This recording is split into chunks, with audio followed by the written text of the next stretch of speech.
Bonjour et bienvenue sur Energize My Day pour votre dose d'énergie quotidienne. Je suis Paul et aujourd'hui je vous donne 5 étapes cruciales pour commencer à pratiquer le yoga à la maison.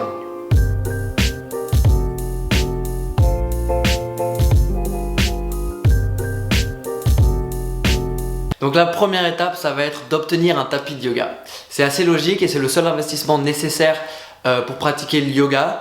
Donc il y a des choses vraiment pas trop chères et honnêtement ça vaut le coup sur le long terme d'investir dans un petit tapis. Donc quand vous allez acheter votre tapis, il y a deux choses à regarder, c'est l'épaisseur du tapis et la qualité de la matière.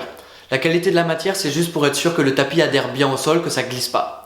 Ensuite, l'épaisseur, ça va dépendre du confort que vous souhaitez. Donc moi j'ai deux tapis différents, un très fin et un plus épais. Attendez, bougez pas.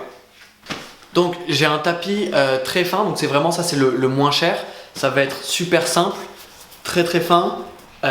Moi j'aime bien, c'est au final ce que j'utilise beaucoup plus parce que j'aime bien ce rapport un peu ferme au sol, de bien sentir ma colonne vertébrale au sol, etc. Après pour un débutant c'est pas top, il vaut mieux investir un tout petit peu plus, 5 à 10 euros de plus pour avoir quelque chose d'un peu plus épais, d'un peu plus agréable. Donc un matelas un peu plus épais, ça va être plus comme ça, vous pouvez voir, ça doit être un demi-centimètre peut-être. Quand vous le touchez, vous pouvez sentir et n'hésitez pas à essayer dans le magasin rapidement, juste asseyez-vous dessus et voyez ce que vous voulez.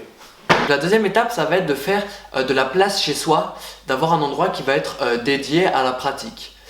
Donc moi je fais des vidéos, je pratique beaucoup de yoga, donc j'ai la chance d'avoir un endroit assez grand, mais il n'y a pas besoin d'avoir quelque chose d'immense tant qu'on a assez de place pour mettre le yoga mat, d'être à l'aise, de pouvoir à peu près s'étendre. Si on doit limiter les bras, c'est pas très grave, mais d'avoir un endroit pour pratiquer. Si vous souhaitez pratiquer régulièrement, c'est vraiment bien que l'endroit soit toujours en place.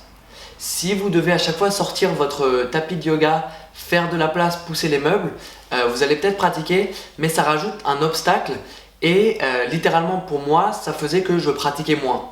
Parce que des fois je me rendais pas compte, mais quand le matelas était en place, j'étais dans ma chambre avec mon ordinateur, j'étais en train de faire quelque chose et puis je me retrouvais à m'asseoir sur le tapis, à être sur mon ordi et puis dans les 5 minutes j'avais étendu ma jambe, j'étais en train de m'étirer et je finissais par me faire 10-15 minutes de yoga. Ce que je vous conseille de faire, c'est de vous aménager un petit endroit sympa, donc avec un tapis de yoga, une petite table ou une chaise ou quelques livres pour pouvoir poser un ordinateur, pour pouvoir regarder mes vidéos quand vous pratiquez, des blocs de yoga, des rouleaux comme ça pour vous aider pendant votre pratique, un coussin, soit un coussin classique ou un coussin de méditation ou carrément quelque chose de plus gros comme ça pour pratiquer la méditation. Au début c'est pas forcément agréable de pratiquer la méditation sur le tapis de yoga, donc si vous voulez commencer à pratiquer plus longuement, c'est bien d'avoir un support un peu plus agréable.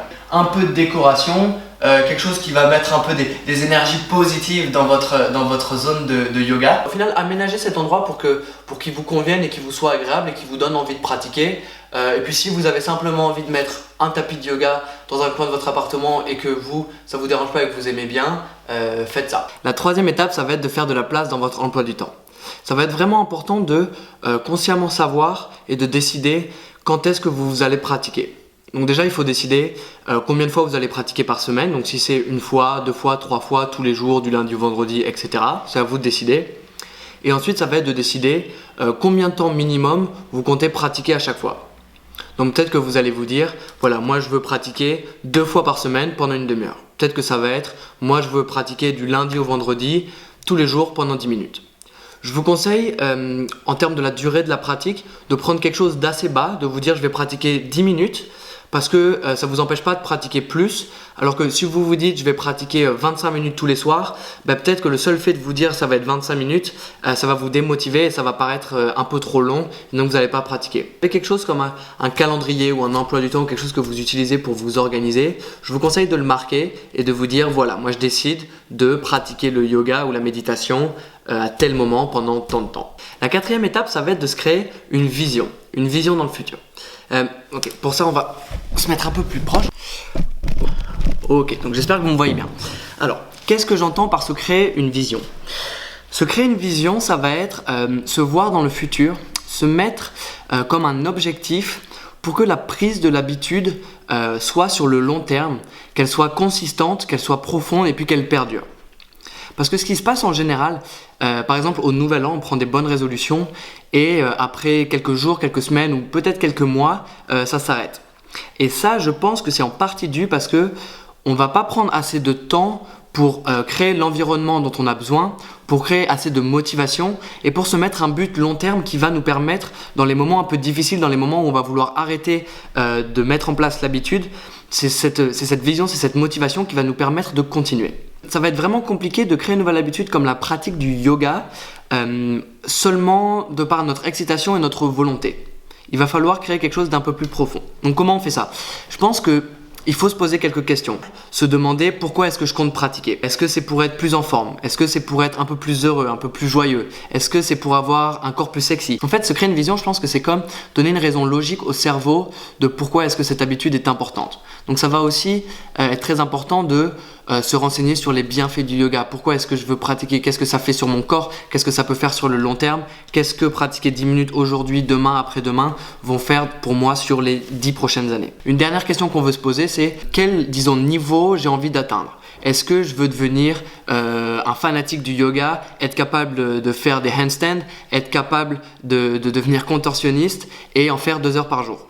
Ou est-ce que j'ai envie de pouvoir en faire un peu tous les jours, 10 à 15 minutes, devenir bon, augmenter ma flexibilité, augmenter ma force, augmenter mon endurance pour être en meilleure santé, etc. Est-ce que c'est ça que je veux? Ou alors est-ce que c'est vouloir pratiquer 2 ou 3 fois dans la semaine pendant 30 à 40 minutes parce que j'ai juste envie d'être un peu plus en forme, de ne pas prendre trop de poids et d'être un peu en meilleure santé. Donc il faut savoir quels sont les objectifs de façon à avoir une pratique qui va avoir de la logique et à soutenir ça sur le long terme. Maintenant on passe à la 5e étape. Ok, donc la 5e étape, ça va être de commencer la pratique.